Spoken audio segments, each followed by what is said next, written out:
Bayangkan, ini sebuah lembaga yang selama puluhan tahun menjadi penjaga mata bumi, pencatat denyut jantung iklim, dan pengungkap rahasia atmosfer, tiba-tiba berkata, "Kami berhenti. Kami tidak lagi peduli pada bumi." Itulah yang kini mengguncang dunia sains. NASA, badan antariksa paling bergengsi, mengalihkan perhatiannya sepenuhnya ke ruang angkasa dan melepaskan peran krusialnya dalam penelitian perubahan iklim. Tapi, mengapa keputusan ini diambil? Apa dampaknya bagi dunia? Dan apakah ini awal dari bencana yang lebih besar? Mari kita telusuri lebih dalam. Pertama, NASA. Dari penjaga bumi ke penjelajah langit. Sejak didirikan pada tahun 1958, NASA bukan hanya dikenal sebagai lembaga yang meluncurkan roket dan mendaratkan manusia di bulan.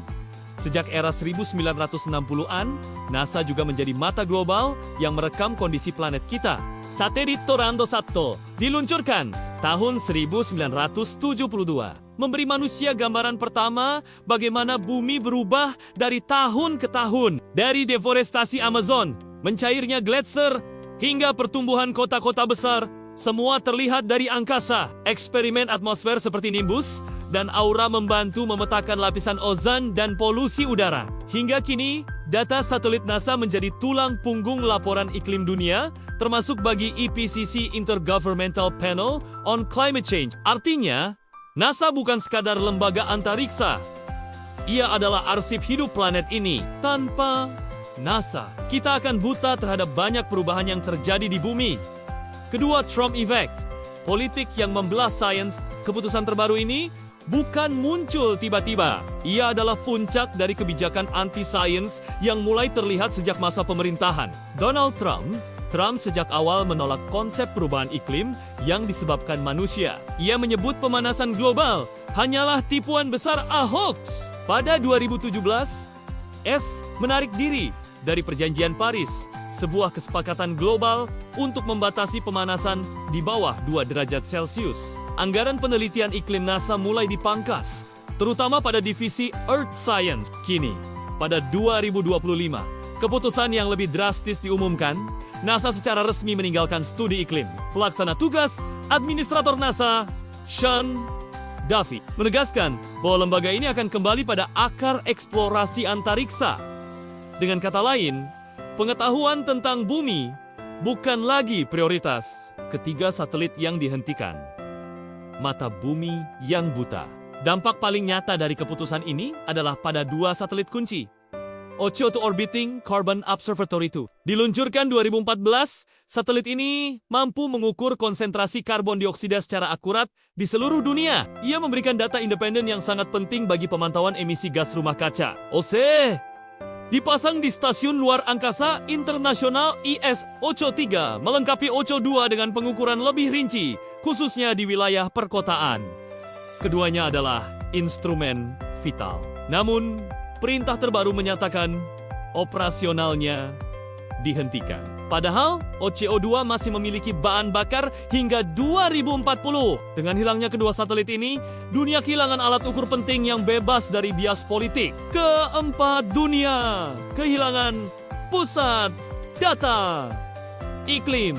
NASA selama ini bukan bekerja sendiri. Data mereka dipakai oleh NOAA, National Oceanic and Atmospheric Administration, IPCC untuk laporan global BMKG, dan lembaga cuaca lain di berbagai negara ketika NASA menarik diri. Bukan hanya Amerika yang kehilangan, dunia ikut terkena imbas. Bayangkan, data yang selama ini menjadi acuan bersama, kini tak lagi tersedia. Tanpa data yang akurat, kita akan tersesat di kabut perubahan iklim. Kelima, kritik ilmuwan. Ini berbahaya. Para ilmuwan di seluruh dunia bereaksi keras. D.R. Gabin Shumito, ilmuwan iklim terkemuka, menyebut langkah ini sebagai pembunuhan data yang akan meninggalkan generasi mendatang tanpa rekaman akurat tentang perubahan bumi. Aktivis lingkungan menyerukan bahwa keputusan ini bukan sekadar salah arah, tapi pengkhianatan terhadap masa depan umat manusia. Banyak pihak menilai ini adalah upaya politik untuk membungkam sains agar kebijakan industri fosil bisa berjalan tanpa kritik.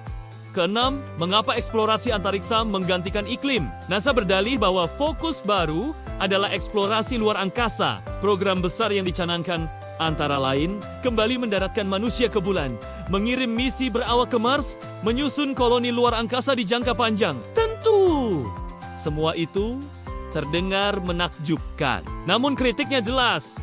Apa gunanya menjelajah Mars jika bumi sendiri hancur? Eksplorasi antariksa memang penting, tapi seharusnya tidak dengan mengorbankan rumah kita sendiri. Ketujuh, dampak global. Bumi dalam bahaya. Jika penelitian iklim NASA berhenti, beberapa risiko yang langsung terasa. Kebijakan tanpa data, negara-negara akan kesulitan menyusun strategi mitigasi. Bayangkan, menavigasi badai tanpa peta, peningkatan hoaks dan disinformasi tanpa data resmi NASA, ruang kosong akan diisi oleh opini liar. Perubahan iklim bisa makin dipandang sebagai teori konspirasi. Generasi buta iklim anak-anak di masa depan tidak lagi punya data historis lengkap. Mereka akan kehilangan catatan vital. Bagaimana bumi pernah berjuang melawan krisis iklim? Kedelapan, NASA versus dunia. Siapa yang akan mengisi kekosongan? Pertanyaan besar muncul. Siapa yang akan mengambil alih peran NASA? European Space Agency mungkin bisa. China dengan program satelitnya yang berkembang pesat. Bahkan India ISRO mulai meluncurkan satelit pemantau iklim.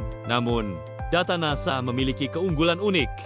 Akses terbuka dan transparansi global. Tak ada lembaga lain yang bisa benar-benar menggantikannya. Dari politik ke masa depan, apa yang kita bisa lakukan? Pada akhirnya, keputusan ini adalah cerminan konflik besar antara politik jangka pendek versus sains jangka panjang. Bumi sedang menghadapi krisis iklim terburuk dalam sejarah. Suhu global terus naik, es kutub mencair, laut meninggi, bencana alam makin ekstrem. Di saat genting seperti ini, keputusan untuk menutup mata adalah pengkhianatan terbesar. Namun, semua belum terlambat.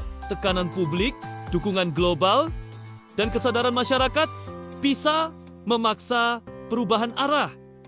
Harapan yang masih ada. Kisah ini memang terdengar suram. NASA yang dulunya menjadi simbol harapan, kini seolah meninggalkan bumi. Tapi justru dari sini, kita belajar satu hal penting. Bumi bukan hanya tanggung jawab NASA.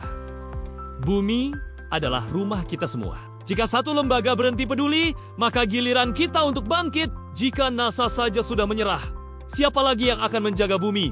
Mari, jangan diam, suarakan, sebarkan, dan dukung penelitian iklim dimanapun Anda bisa. Karena kalau bukan kita yang menjaga rumah ini, siapa lagi?